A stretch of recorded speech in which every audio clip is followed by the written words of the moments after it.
Pakistan stock data channel में खुशामदीद। उम्मीद है आप सब खैरियत से होंगे। मार्केट का फीलर लेते हैं, लेकिन ये वही है जो पहले चल रहा है। थोड़ी सी सुबह मार्केट बेहतर लग रही थी, लेकिन जब पीपीएल का रिजल्ट आया, वैसे तो यही एक्सपेक्टेड था, लेकिन बिला वजह मार्केट ने ज़्यादा डिविडेंड की उम्मीद अगर लगाई हो तो पता नहीं, बहरहाल वो एकदम नीचे गया और उसके बाद से फिर मार्केट प्रेशर में रही। वही ओवरऑल बहुत ज़्यादा वॉल्यूम नहीं लगा, लेकिन कुछ शेयर्स काफ़ी नीचे गए, कुछ वहीं पे रहे। वही सिलसिला चल रहा है। सर्किट ब्रेकर अगर देखें तो कोई ख़ास कंपनी हमें नहीं लगी। पार्क डी जो है, ये इसको आज लॉक लगा, इसका आई थिंक कल रिजल्ट अनाउंस होना है। तो इसमें यह है कि पिछले साल की तरह का इनका रिजल्ट चल रहा होगा और उस हिसाब से 6 रुपये का डिविडेंड देंगे, लेकिन इनकी असल में जो है ना, इनकी इनकम सारी की सारी ये इंटरेस्ट पे कमा रहे हैं। अगर आप इसके फाइनेंस का जायज़ा लेना तो इनका अपना अगर इंटरेस्ट इनकम को निकाल दें तो कुछ भी नहीं इनके पल्ले पड़ेगा। तो ये उसी को अब अपनी इनकम का जरिया इन्होंने बना लिया है। तो अगर यही करना है तो फिर आप बैंक में रख दें पैसे। और उसके बाद लोअर कैप देखें तो ये BHAT कंपनी कोई है, उसको लोअर कैप लगा है, बहुत ही कम वॉल्यूम, ये भी देखने वाली नहीं है। जिन कंपनियों ने आज बोर्ड मीटिंग के लिए अनाउंसमेंट की फाइनेंशियल्स के लिए, उनके नाम, उनके कोड बता देते हैं ताकि अगर आप उनको फॉलो करते हैं तो देख सकें। IBLHL, GWLC इन्होंने रीस्केड्यूल की है, POML इन्होंने भी रीस्केड्यूल की है, DEL, FIMM, SHDT, PGLC, CRTM, PHDL, BAPL, FNEL, INKL, SHEZ, HATM, ZTL, PRET, UBDL, ECOP। जिन कंपनियों ने आज अनाउंसमेंट्स की, फाइनेंशियल रिजल्ट्स की, उनको देख लेते हैं। सरदार केमिकल्स का पहले रिजल्ट आया, इसने 4 पे की EPS कमाई है, तकरीबन पिछले साल जैसा ही रिजल्ट है। सरदार केमिकल हम साथ साथ देख लेते हैं, इसकी प्राइस क्या है। SARC है, ये दिया दिला इन्होंने कुछ नहीं, 23 रुपये का है, तो क्या इन्होंने फिर परफॉर्म करना था। जी, तो PPL का रिजल्ट देखते हैं। इन्होंने 1.5 रुपये का डिविडेंड दिया और 1 रुपये का इससे पहले शायद दे चुके हैं। वही जो पुराना इनका सिलसिला है, 2-2.5 रुपये का डिविडेंड साल में उतना ही दे रहे हैं। हालांकि EPS इनकी पिछले साल से काफ़ी बेहतर हुई, पर इसका मतलब वो कोई, जैसे उम्मीदें भी कोई नहीं थी, लेकिन फिर भी कोई उस तरह का डिविडेंड नहीं आया जो सर्कुलर डेट सेटलमेंट वाला था।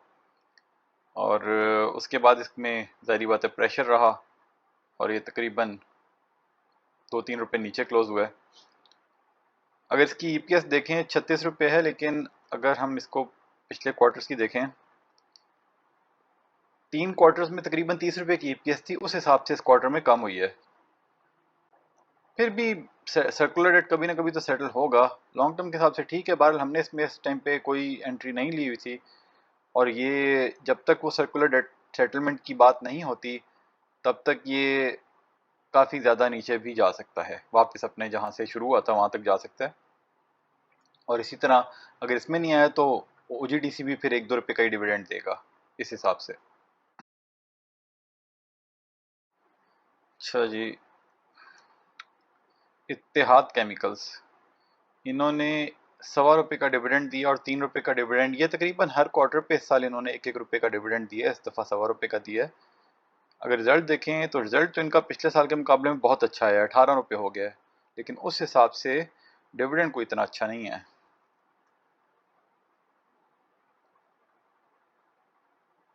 इसीलिए थोड़ा सा प्रेशर में भी रहा, लेकिन ये है कि थोड़ा स्टेबल शेयर है। बहरहाल इस टाइम पे प्राइस के हिसाब से डिविडेंड यील्ड 10 रुपये 10% ये कोई इतनी अच्छी नहीं है, लेकिन लॉन्ग टर्म में इसकी अच्छी इंप्रूवमेंट जा रही है, तो उस हिसाब से कंसिडर किया जा सकता है। लेकिन अगर थोड़ा सा पे आउट अपने बढ़ाएं तो, क्योंकि पिछली दफ़ा 4 रुपये कमाए थे और 2 रुपये दे दिए थे, तो उस हिसाब से 18 में से कमा के इन्होंने 9 रुपये देने चाहिए थे। जो एक तो ये बात हमें समझ नहीं आती कंपनीज को कि कंपनी की एक ना लिमिटेड ज़रूरत होती है। कई दफ़ा होता है कि कंपनी जो है अगर 10 रुपये कमा रही है और 2 रुपये दे रही है डिविडेंड, क्योंकि उसको 8 रुपये की ज़रूरत है। लेकिन ये बात समझ नहीं आती कि जब वो 20 रुपये कमा रही है तो फिर भी 3-4 रुपये ही देती है।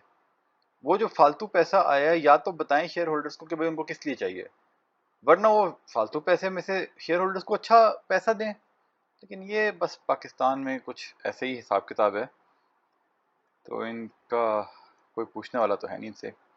अब ये देखें जी, कोहिनूर मिल्स 3 रुपये का इन्होंने डिविडेंड दिया है, और अगर इनकी इनकम देखें तो माशाल्लाह 40 रुपये की ईपीएस है और डिविडेंड खे दिया है। ये तो टेक्सटाइल सेक्टर तो सारा ही ऐसा है, तो ये थोड़ा सा इसमें ट्रेडिंग ज़्यादा नहीं होती। ये 40-42 रुपये का था तो किसी ने ख़रीद लिया होगा यहाँ पे 44 पे भी।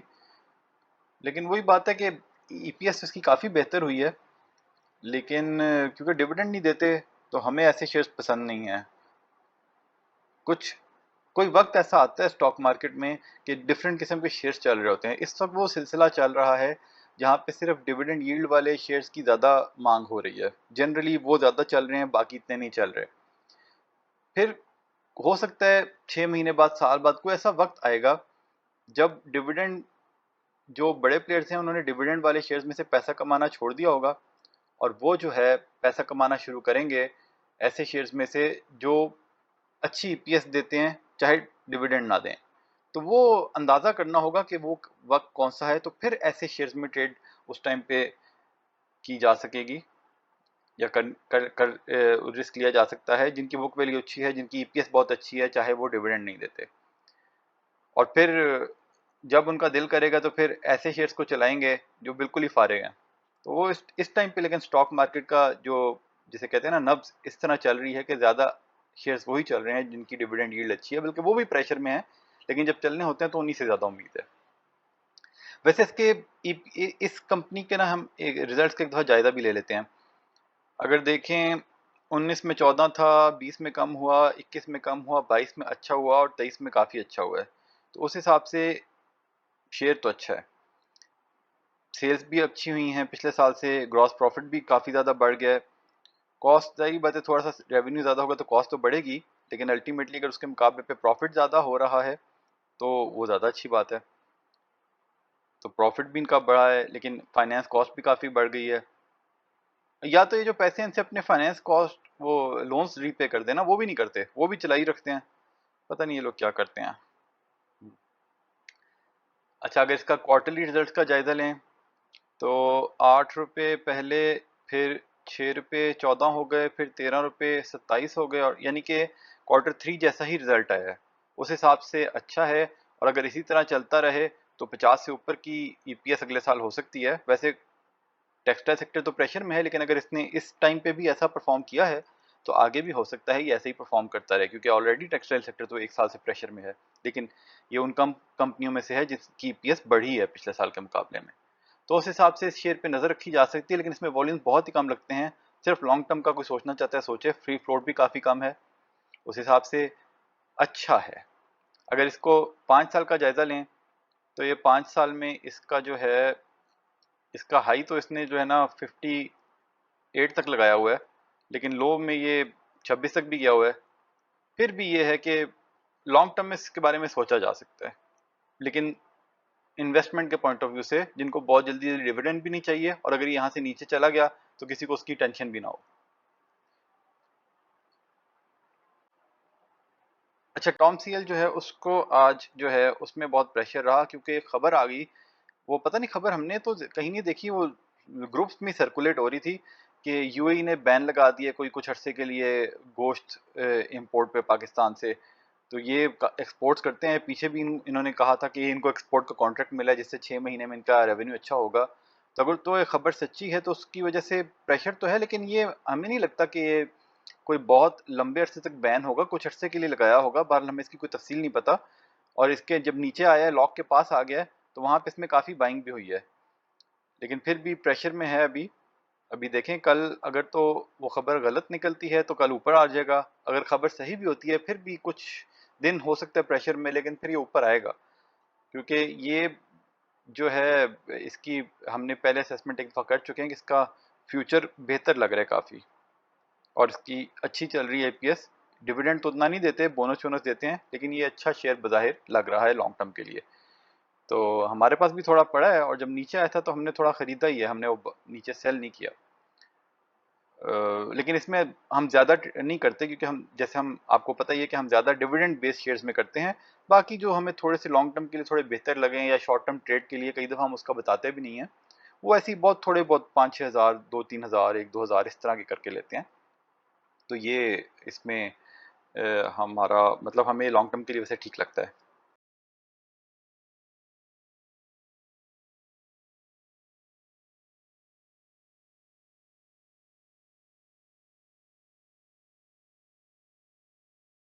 और पीएनएससी को भी देख लेते हैं, उसको 2-3 दिन से लॉक लग रहा था। आज हमारे पास इसके कोई 1000 शेयर्स पहले पड़े थे, तो हम हर लॉक पे 200-200, 1-200, 200-250 बेच दिए थे।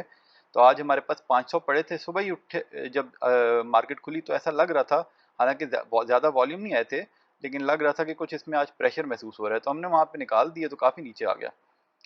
बहरहाल डिविडेंड यील्ड के हिसाब से तो ये हमें इतना कोई अच्छा नहीं लग रहा इस रेट पे, लेकिन इसमें ग्रोथ के चांसेस तो हैं। फिर भी हमने इस टाइम पे दोबारा इसमें री एंट्री नहीं ली, काफ़ी ऊपर आके नीचे आया है, तो हमने बस थोड़े से 2-3 हज़ार इसमें बना लिए हैं। 2-3 हज़ार से तो ज़्यादा ही बने हैं, लेकिन काफ़ी है। तो अब हमारा इसका इरादा नहीं है।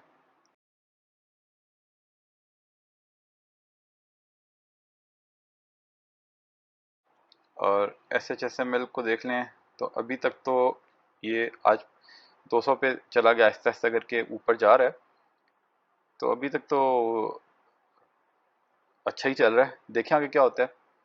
बहरहाल यहाँ से नीचे भी आ सकता है अगर देखें तो।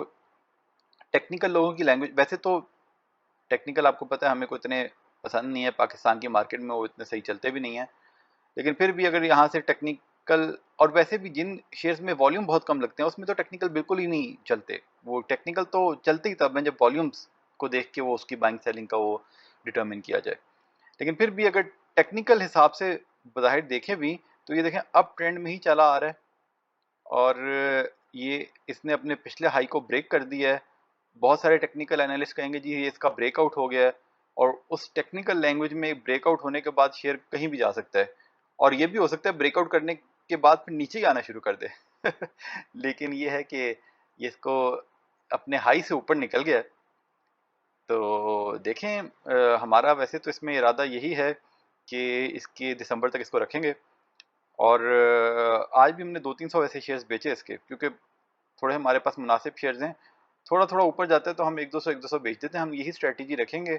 अगर तो दिसंबर तक ये आहिस्ता आहिस्ता ऊपर जाता रहा तो हम इसको आहिस्ता आहिस्ता साथ साथ बेचते रहेंगे। लेकिन अगर ये इसी रेंज में रहा 180 से 210 के बीच में घूमता रहा, तो हम इसको दिसंबर में ही बेचेंगे रिजल्ट आने के बाद। क्योंकि जो हमने इसकी एस्टिमेशन की थी उसके मुताबिक ये 30 रुपये का डिविडेंड दे चुका है, ईपीएस बड़ा अच्छा आ रहा है, शुगर कंपनी को फ़ायदा भी हो सकता है। तो साल के आखिर में इसका 45 रुपये का टोटल डिविडेंड हो सकता है, यानी कि 15 रुपये इजाफी। और उसी तरह अगर ईपीएस चलती रहे तो अगले साल फिर 45 दे सकता है। तो उस असेसमेंट की बेसिस पे, उस अजम्पशन की बेसिस पे हमने ये अंदाज़ा लगाया है कि अगर कोई शेयर 45 रुपये का डिविडेंड दे रहा है और 200 उसकी वैल्यू है, तो उसकी डिविडेंड यील्ड बनती है तकरीबन 22%, जो कि बहुत अच्छा है। तो उस हिसाब से तो वैसे ही इस रेट पे भी अच्छा है, लेकिन हमने तो जब इसकी असेसमेंट की थी 100, ये 150 पे था, बल्कि 150 से भी उसके बाद डिविडेंड दिए तो उससे भी नीचे इसकी शायद बनती हो। हमने अप्रैल में की थी, आप वहाँ पे जाके देख सकते हैं। तो और हमने तो इसको ज़्यादा लिया भी, तकरीबन अ, हमारी कोई एवरेज उसकी 160 तक ही है। तो इसमें अभी तक तो हमने बड़ा बेहतरीन तरीके से इसमें बैठे हुए हैं। अल्लाह फजल करे, और अगर कोई कंपनी 45 रुपये का डिविडेंड दे रही है तो उसकी कीमत तो वैसे 300 तक होनी चाहिए। लेट्स सी कि, क्योंकि कीमत ऊपर नीचे जाना, ये आपको पता है स्टॉक मार्केट में किसी भी शेयर की कीमत बहुत ऊपर भी जा सकती है, और बहुत अच्छे से अच्छे शेयर की कीमत नीचे भी रह सकती है। लेकिन हम तो इसमें कदम जमा कर बैठे हैं, और जैसे हमने कहा कि वैसे तो 200 भी रेट बहुत अच्छा है, लेकिन हम किसी को 200 पे इसको रिकमेंड करने का मशवरा नहीं दे सकते, क्योंकि ऑलरेडी काफ़ी बज़ाहिर काफ़ी ऊपर आ चुका है, तो कोई पता नहीं कल को नीचे आना शुरू हो जाए। लेकिन ये है कि हम इसमें कदम जमा कर बैठे हैं। तो देखें जी, अल्लाह सब पे फजल करे और लोगों के नुकसान पूरे करे, और अच्छे अच्छे शेयर्स में आप ट्रेड करें, इन्वेस्ट करें, ताकि लॉन्ग टर्म में आपको नुकसान से बचें और शायद स्टॉक मार्केट से कमा के लेके जाएं। तो ये था जी आज का एनालिसिस। ये सारा एनालिसिस करने के लिए हमने डेटा PSX की साइट से लिया। आप वहाँ से खुद डेटा वेरीफाई करें, फिर अपना फैसला करें। कोई बाय सेल कॉल नहीं है, शेयर्स खरीदने और बेचने का फैसला आपने खुद करना है, क्योंकि मुनाफे में मौज अपनी अपनी और नुकसान में दौड़ अपनी अपनी। अगर पसंद आई वीडियो तो शेयर, लाइक, सब्सक्राइब कर दें। खुश रहें, अल्लाह के हवाले।